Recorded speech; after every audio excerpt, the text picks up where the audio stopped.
On est comme ça, qui est la famille, quoi.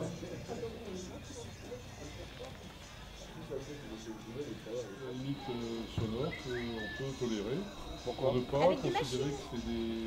Pour ne pas considérer que c'est de la communication. Même en parlant. Ah, mais le but, ça, c'est de communiquer. Excusez-moi. Excusez-moi, mais le but, c'est de communiquer. C'est que notre collègue qui est à l'intérieur nous entende. Seulement, quand tout à l'heure, on va crier des bébêtes et qu'on va dire Jason, ben... Ouais, Jason, je suis là, mon pote! Bébête! Bref! Bébête! Bref! Renan Le Gall, bonjour. Bonjour. Alors nous sommes ici devant la prison de Saint-Brieuc. Qu'est-ce qui se passe? Il y a un rassemblement de soutien aux militants bonnets rouges qui est emprisonné depuis vendredi dernier pour la destruction des portiques écotax et plus généralement contre la fronde fiscale qui est menée en Bretagne depuis maintenant plus de 6 mois. Ils seront jugés le 15 mai, ils étaient 8 en préventive jusqu'à mardi. Depuis mardi, ils sont 4 en prison répartis donc entre Rennes et Saint-Brieuc. Alors qu'est-ce qu'ils risquent? Jusqu'à 10 ans d'emprisonnement pour les personnes reconnues comme étant les leaders de ce groupe. Quelles ont été vos réactions suite à cette décision de les mettre en détention provisoire? C'est complètement aberrant, c'est purement et simplement un procès politique. Le mouvement des bonnets rouges auquel nous ne faisons pas partie mais auquel nous aspirons aux revendications est un mouvement qui dépasse les clivages politiques et ça la France n'arrive pas à le comprendre.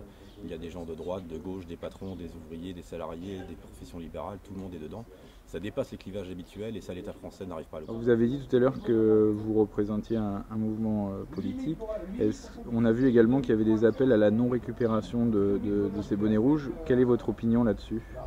Nous, dès vendredi matin, dès que nous avons appris la mise en garde à vue de 11 militants, nous avons appelé à les soutenir car ce sont des militants bretons. Quelle que soit leur étiquette, on s'en fiche, nous sommes derrière, ce sont des militants bretons. Il y a des gens de droite, de gauche, d'extrême droite, d'extrême gauche, tout le monde est dedans, tout le monde est concerné. Et il faut justement aujourd'hui combattre tous ces clivages, combattre tous ces clichés pour être unis tous ensemble pour l'intérêt déjà des familles aujourd'hui, des 4 personnes emprisonnées. Il faut les aider financièrement pour pouvoir payer leur loyer et tout ça pendant leur absence. Mais il n'y a aucune récupération de notre part, nous sommes là depuis le début.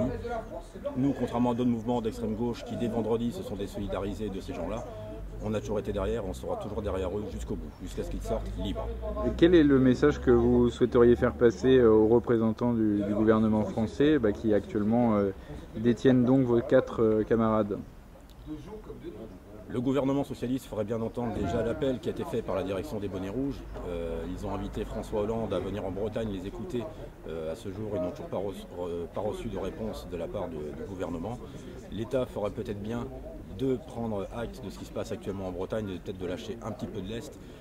Une autonomie ou au moins des pouvoirs accrus dans une région réunifiée serait déjà un bon début pour apaiser les esprits et que les peuples bretons puissent enfin prendre sa destinée en main sans passer systématiquement par Paris. Qu'est-ce qui justifie selon vous la répression menée à l'encontre des bonnets rouges, initiée par Manuel Valls il y a déjà quelques mois quand il était ministre de l'Intérieur? Le ministre de l'Intérieur avait promis des représailles en Bretagne. Lors de sa dernière visite au mois de janvier, il a fait enlever tous les drapeaux bretons, tous les pavillons sur son passage. Des militants se sont fait menacer de garde à vue s'ils osaient exhiber le moindre drapeau breton devant le ministre de l'Intérieur.